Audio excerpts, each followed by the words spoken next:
اساسی ریسک روزی ما نان به حساب می رود و البته بینندگان از باید نان را اعزاز کنیم زیرا چون در شریعت میگویند کسی که نان را اعزاز نمیکند کور خواهد شد و موضوع امروزی برنامه قرار و اجرا نیز نان و محصولات نانی به حساب می رود. به این سبب قرار قبول کرده دیوان وزیران از 14 اکتبر سال 2019 تحت رقم 866 عاید چاره و تدبیرها دایر و با پوره جاری کردن مکانیزم بازار برای محصولات دان، آرد و نان به حساب می رود و برای همین به همین مسئله روشن نقطه ما با استودیومان یک گروه مهمانان رو تکلیف کرده ایم و مهمانان امروز استودیو ما جانشین اولی حاکم ناحیه شریف مشرف جان اسلام جانویچ،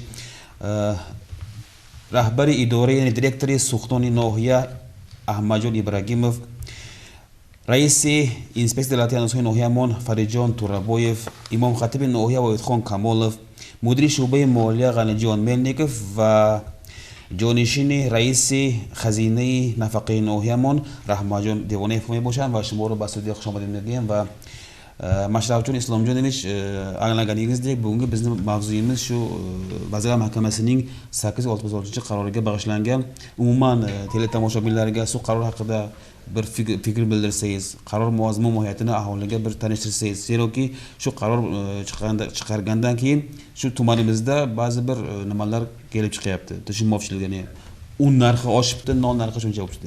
Shu haqida fikrlaringizni bildirsangiz.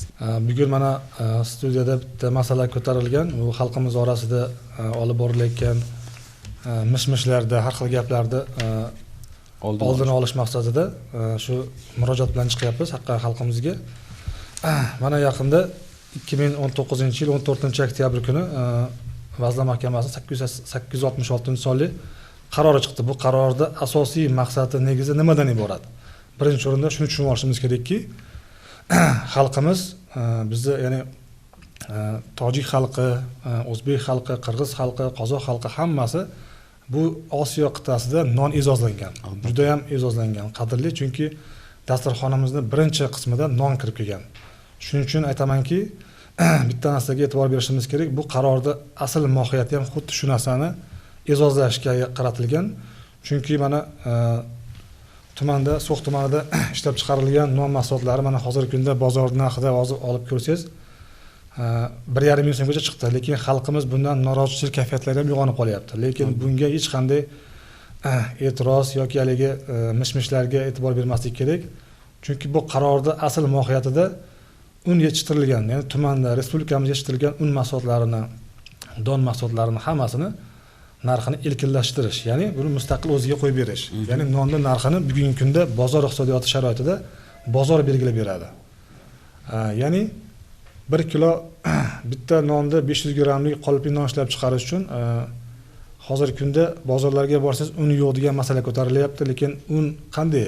Xalqimizda bu qarorning ijrosi bo'yicha shunday belgilab qo'yilganki, unlar endi birja orqali sotiladi. Ya'ni tuman aholisi bu unni qanday olamiz degan masala ham ko'tariladi. Albatta. Endi tuman aholisi tumanda ishlab chiqaruvchi, savdo bilan shug'ullanuvchi tashkilotlarimiz bor, korxonalar bor. Shular o'zimizni tuman So'g'don MChJ korxonasi tomonidan birga hamkorlikda shartnoma asosida ular olib kelishadi. Nimada birja sotib olib, xalqimizga yetkazib beriladi. Bu yerda hech qanday qo'shib katta qimmatga ega emas.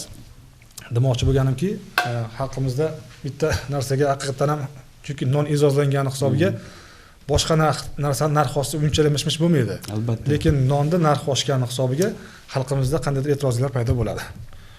Shuning uchun bu ishlab chiqarilayotgan un mahsulotlarimiz, don mahsulotlarimiz hammasi qayta ishlanganda mana So'xdonda o'zida ishlab chiqarish 6000 tonna un mahsulotlari ishlab chiqarib, uni xalqimizga yetkazib beryapti.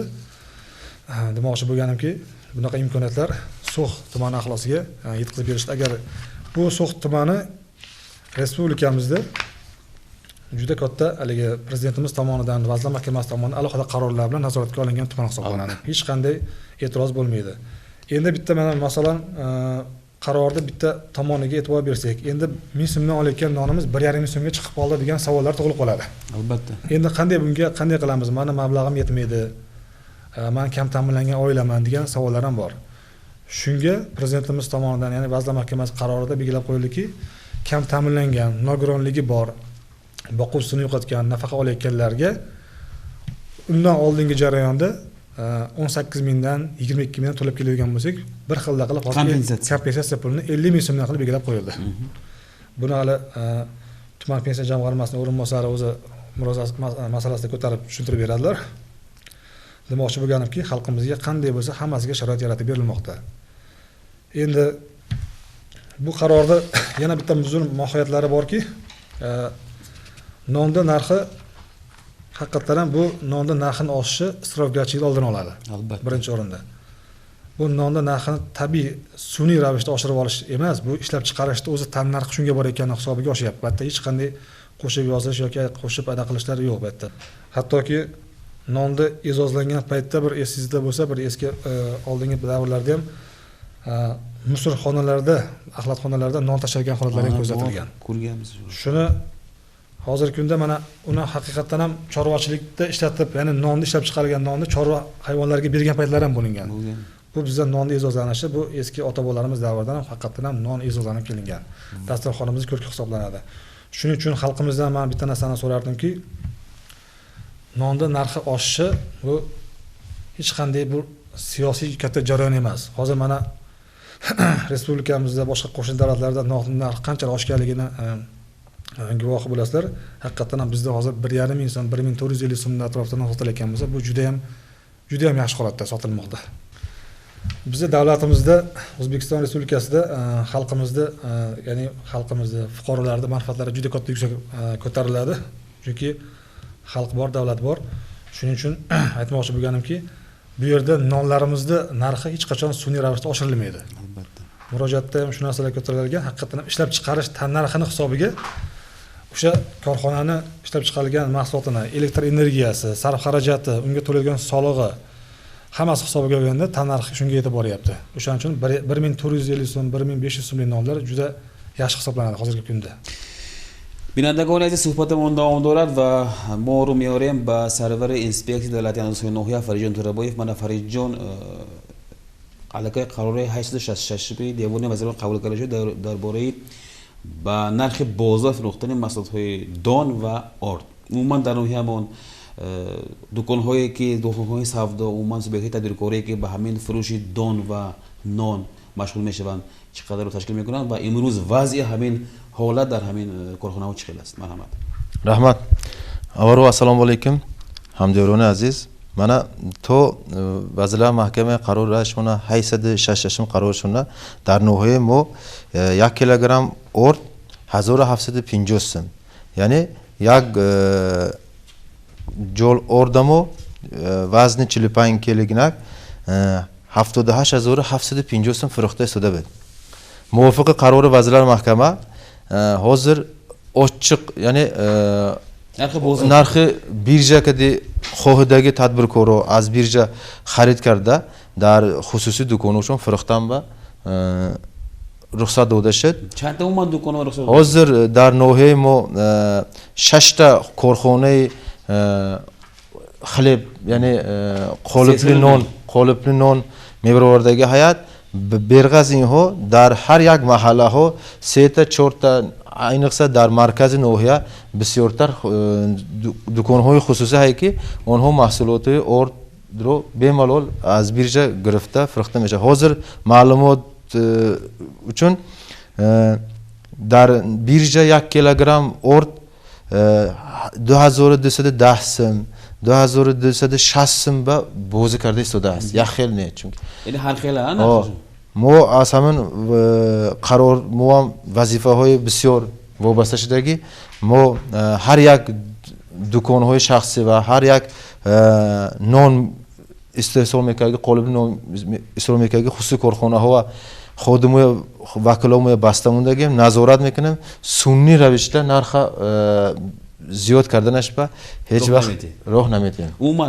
نرخ نان امروز ارد در نوحیه چند سوم است معین مقدارش؟ حاضر گفته گذاشتم 1 کیلوگرم ارد در نرخ بیرجا 2210 سم تا 2260 سم. یعنی که نرخ معین نرخ معین انق نیست حاضر بازی کرده شده است. لیکن استماش زاید نموندنش به سنی روشته نرخ زاید نکردنش به واسطه هر روز شب روز ما نظارت گرفتیم استیم. mana Farijon albatta doir ba nami baland shudagi narxi ord va non dar soxtorهای اجتماعی در مثلا در صفحه فیسبوک خود یک استفاده برنده همین so'y ijtimoiy Zoir Sulton menesat. Bugun 17 oktyabr 2019 yilda Farg'ona viloyatining Suq tumanidagi magazinlarni aylanib birorta do'kondan Suq don kombinatida ishlab chiqarilgan unni topa olmadim. Nechta do'konlardan so'raganlarimga bir xil javob yo'q dedilar. Un yo'q dedilar. Birdaniga nima uchun un yo'q bo'lib qoldi deb hayron damasda qaytayotganimda birdaniga bir ayol kishi un qimmat bo'lar ekan, shuning uchun don kombinat un bermayotgan ekan, do'kon egalari qolgan unlarni berkitib qo'yishdi dedi. Hamma masala va chiqim munosabat bayon etinish. Albatta bu savol sarva direktori Suqdon akay Ahmadjon Ibragimov javob bergan. Xudo bersa baraman aka Ahmad umuman munosabat shimo nisbatan hamma fikr hoya holi. Umuman mana qaror 14 oktyabr برام و 15 اکتبر علاقه savdoy non و ord با طرز آزاد جوری کرده شد. اون فکرش بود در همه چی. تو 14 اکتبر بیوسته ما اهالی و 300 تونه ord میفروختم. savdoy چکنه.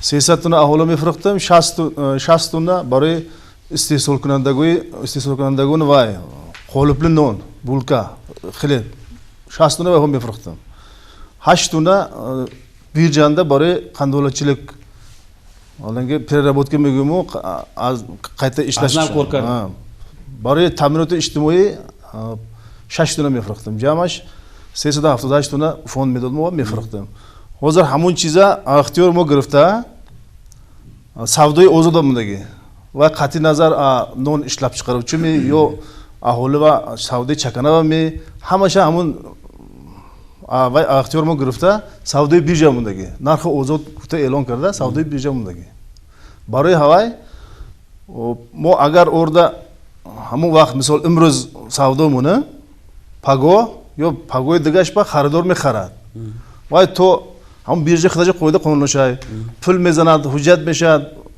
mobayn 4 roz 5 roz vaqt megzara mo to hamma roza qarib 100 tuna birja savdo mundagi orda ammo narxi ozod ketdi mundagi aku va ham xardagi korxonalar xususiy tadbirkoro va xarda testlar pulashini guzaronda birja va hujjatga kada birvarda magazin do'konishim borda froxtonishim darkor mo lekin mo talab grafik bo'yicha mo har roz grafika metyad hamma grafik bo'yicha mo birja mundagi hamma chiza Ako Ahmadjon umuman orada که اون از طرف سوختون استفاده میشه و نرخش چقدر است مثلا برای 45 کیلوگرم یا 1 کیلوگرم چقدر است چقدر بود و چقدر شد hozir akani qarori asosiy maqsadi birovardanash endi dastgiri kardani so'g'ay xo'jalik qishloq xususan so'g'ay ziroatkori hamma ziroatkori gandima g'allakori برای dastgiri kardam prezidentda tavsiyashon kardi hamma xil qarori devoni vaziron birovardashidagi ya'ni ki narxi g'alla va or az taraf davlat aniq kirdimiz muayyan kirdimiz narx buda avval fiksir narx meguftim narxi yagona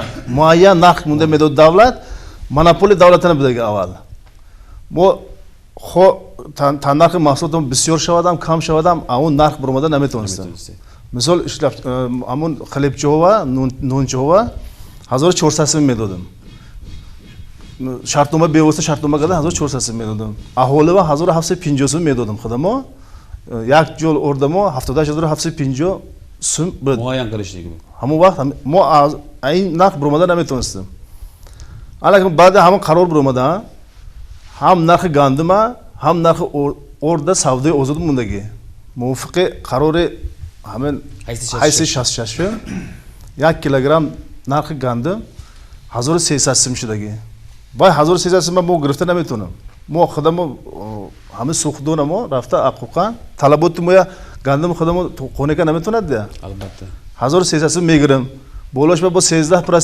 دیگه کارخونه مونده میاد بازم ماشین کارش با گردن همه سوختون میشه تخمینا همون کارخونه مونده نرخ 1 کیلوگرم گندم 1700 سوم تور میبود یعنی یک بعد وای بولا 1700 سوم با الکتریک صرفش اولی که ماهانه کارگرا و همون خماشو جول رشکی دیگه همش همون و به زم میشه بوله 1700 ما زم میشه تخمینا 1900 تا 2000 میره ما حاضر مثال بیرجا موندن سرکردگی 2200 خراب 2000 desasini birja muni agar xaridori soni va 2000 desasi bilan guruhtanash mumkin, talab naboshat, narx furdomadanish ham mumkin. Lekin hozir talab bidas hozir 4000 desa shasimi ord. Demak, biz yak xalta ordi dars nohiyasi usulkardagi champil yak xalta ordi danoya usulkardagi narxi birjanda taxminan 100000 yaksada 1000 to'g'ri emas. Voy orda 100000 ga guruhda tadbirkor hech vaqt 100000 namefrishadi. Va xarajatni xidashay налог шаят, болош устама шаят, ҳамаша мунда со тахминоз 120,000 якҷоро ордамон туғромас. Демак, нега дага ҷоҳонда, вилоятами дага районашанда, дага вилоятонда 150 сом, 50000, 45 келина то 165,000 фурӯхташидаги гувоҳ шудам. Демак, миқдори камтарин дар ноҳияи Моге, да? Нархи арзонаш ноҳияи монда. 20000 сом. Раҳмат aka Ahmadjon, albatta nisbati fikri در فیسبوک چه چی فکرتون نه؟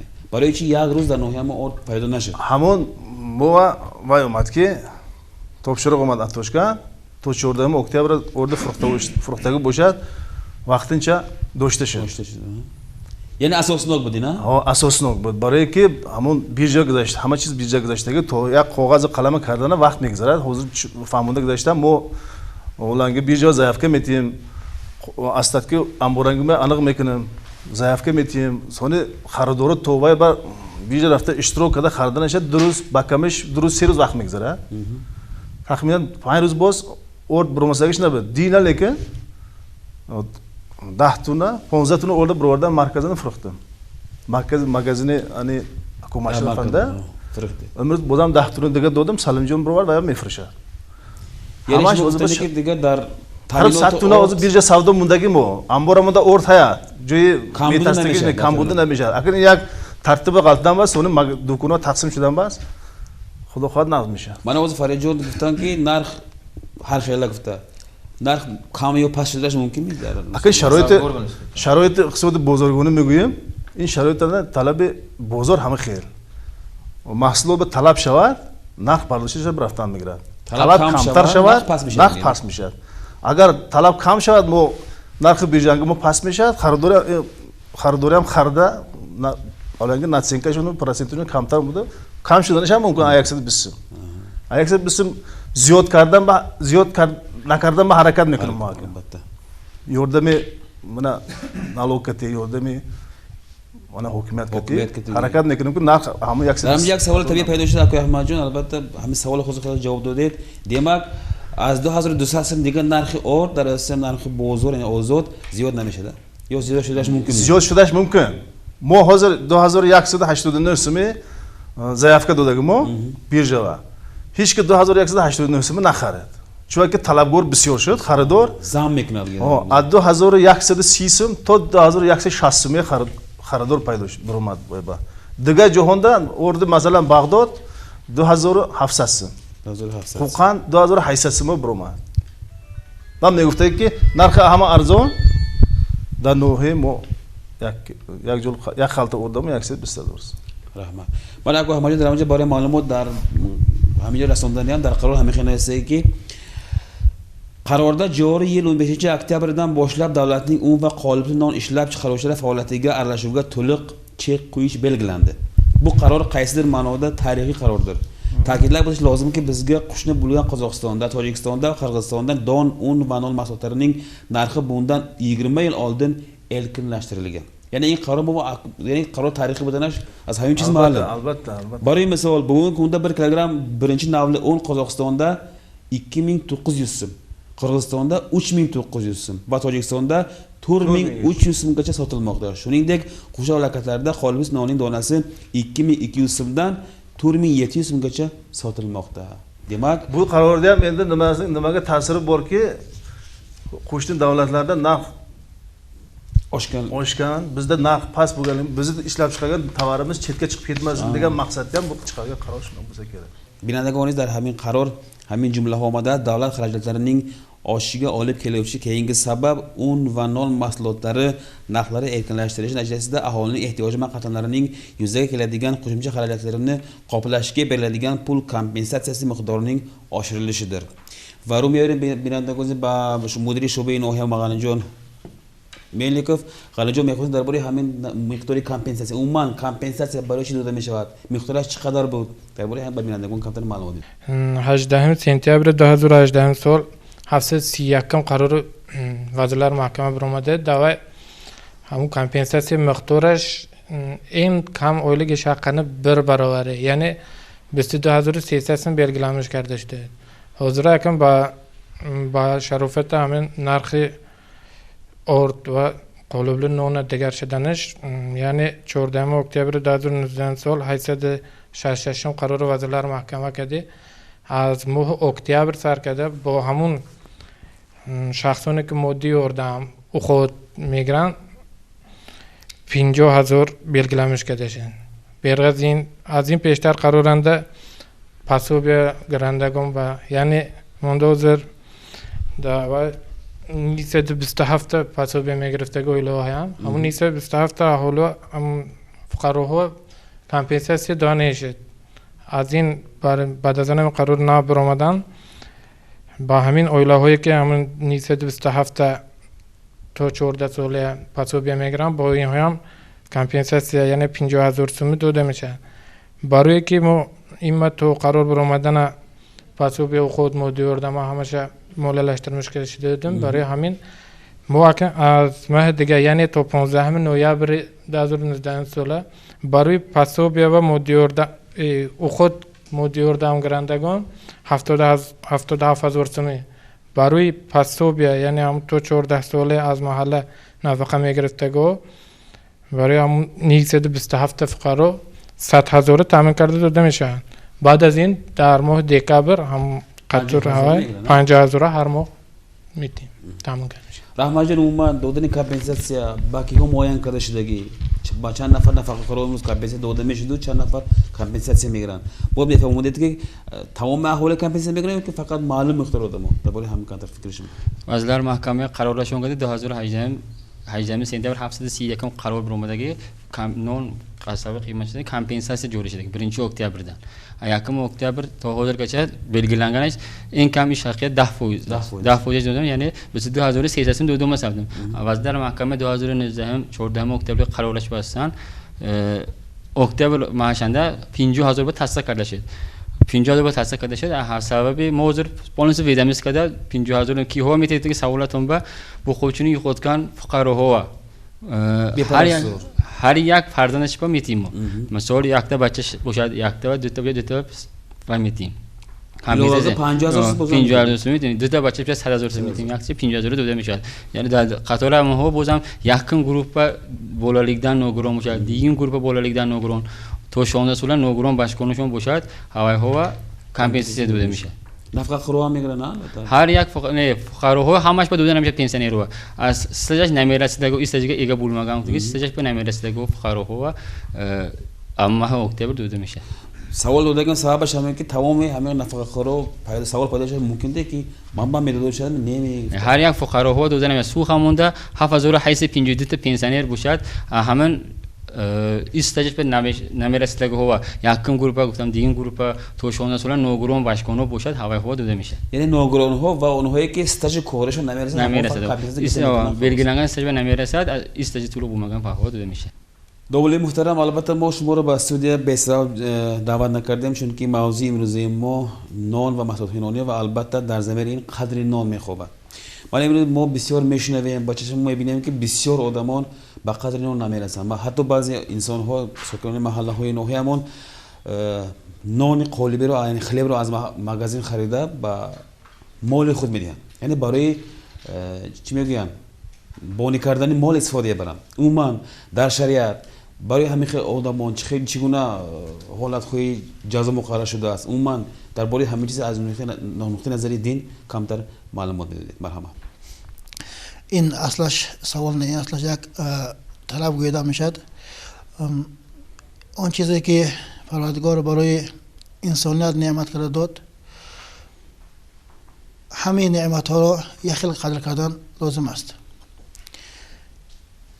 نعمت نام نعمت میوه ها و دیگر نعمت لباس همش در جای خودش استفاده بردنش لازم است از مکان خودش در دیگر جای استفاده بردن اسراف میبرد آخر 2 سال 3 سال آخرنده منم 2-3 بار نماز جمعه گفتم همین خیلی استفاده برای نان قالبی به حد در ناحیه ما بلکه در دیگر جاها هم داشت نه که ناحیه مونده همین اسرافش بسیار شده رفت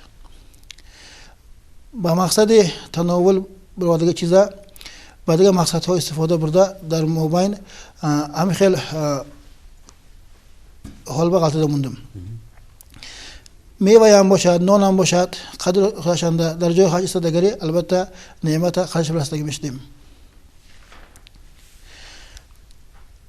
اگر در جماعت ها همون در تدبیرهای محل اگر یک نعمت نان اسرافش بینیدگری بعد از همون توی یا که بعد همون تعزیه همون خانه هانده جلها نانها رو اسراف کرده خواه کرده مونده خودشان خورم میلش لیکن همون باقی مانده نانها بچه ها استفاده برسیان که نم خودمون ایان برای همین کدام جانده کدام چیز به اعتبار شودگری همون چیز خورشیدن میگرد این خوری اسراف این بلد اسراف باشدگری در نظر شریعت حلال نیست برای همین من از همدیران چون یک مسئول دینی خادم اسراف نکردم با نعمت خدایا با جای خود استفاده بردم با دعوت میکنم هر چیزی که ما کسب میکنیم میویم و یا کسب کردن ما و یک جواب دیم اگری و یا استفاده برش بام صرف کردن ما هم جواب میدیم من با پول خودم خرسایم که من برای خودم گفتگی انسان با جواب همین که شما کسب کردید تو از جا کسب کردید امام سوال شای شما جواب صرف کردید امام جواب شای برای همین این خیل جاهان ده این خیل مکان هان ده فقط احتیاط اسراف میکنیم خلاص من دوملو البته فکرهای بسیار خوبه گفتید البته اسراف کاری بسیار عملی بد است یک سوال طبیعی در همینجا پیدا شد عموما شما همچون یک نماینده دین نوحیه پیشوای دین نوحیه همچون یک سر امام خطیب نوحیه مناسبت خودتون چه خیلی برای هم نسبت هم قیمت شده نرخ آرد و نان اکل اولا خیلی کارهای نرخ بلند و پشویش اصلش این با مناسبت بازار باشه دکار کدام جانده با مناسبت بازار تصرف شود اگری وینده گاه بلند گاه پس میشد برای همین خدا ما احتیاط کرده همون از شریعت بیرون جوای استفاده نبرم اگری خدا خواهد ویم جوش میغلطد مانده یک خلق مانده واهمه چیز دایده همین قیمت میشه گودگری و چیز در کار نمی خردا میکنم اصلاش این کار ناز نه برای بازار قیمت کردن هم خیلی خاص چیزهای خردا موندن شریعت اینا کسب حلال نمیگود یعنی یک تا خودم تصرف میکنم گفته چیزا این براه نمیدهد برای همین عامه خودم مایتلش میگیرم زیادگیش گیت موندم با حرکت نمیکنم هم فکر نمیگری آدابو نگه داشته میشنم یعنی برای پیشگیری کردن همین خیلی مشمش ها ما هر خیلی گپ و کلاجه ها باید چیکار کنیم در جمعیت ما در بین اهالی اول انسان خودش بهتر چیزا خودش با در کل چیز گردگری همه چیز کفایه البته از خودم همون روزا ما هم رسد های گرمو یک سال 2 سال گفته جمع کردم موندن ما این موبایل جمعیت هم خیلی نورساگی پیدا میکند ایواز این با موبایل انسان ها دا نفهمایی میشد ایواز این با اعتراض ها بسیار میشد برای همین همه هر روزش میکند خش کفایه یک سال میکرده غم کردن فایدهش نیست رحمت الله البته امید میکنیم که تمام بینندگان از همین گفته‌های شما یک خلاصه برآورده من بعد عموما شهروندان نوحیه‌مان برای اسراف کردن نان عموما رو نمیدهند چون که نان بسیار نعمتی بسیار عزیز برای هر یک ما بینندگان عزیز البته صحبت ما در اطراف موضوع قرار دیوان وزیران موضوع اولی یعنی صحبت اولی آخر نیست ما با این موضوع باز برمیگردیم زیرا که زیر این همه منفعت خلق ما میایسته و البته حمایت منفعت و انسان وظیفه اول درجه هر یک ما باشد البته مشرف اسلام جان دیگه بو بزنس صحبتimiz birinchi va oxirgi emas bu masalaga yana qaytani chunki bu ning negizida xalqimizning manfaati yotadi zero shu asosiy vazifamiz shu xalqimizning manfaatini himoya qilish ularga sharoit yaratib berish umuman zaruriy turmushida hayotida va o'ylaymanki shu bizni bugungi suhbatimizdan teletomoshabinlarimiz o'ziga bir xulosa chiqarib, non birinchi galda nonni isrof qilishmaydi va albatta har bir qabul qilingan hukumat qarorlarini sidqidildan qabul qilib unga rioya etishadi, zeroki qaror o'sha rioyasi bilan qarordir. Va albatta o'sha ishlab chiqaruvchi odamlar, dehqon bobonlarimizni mehnatini qadrlasak, albatta shu qarorning mohiyatiga biz yetib boramiz. Salomat bo'linglar.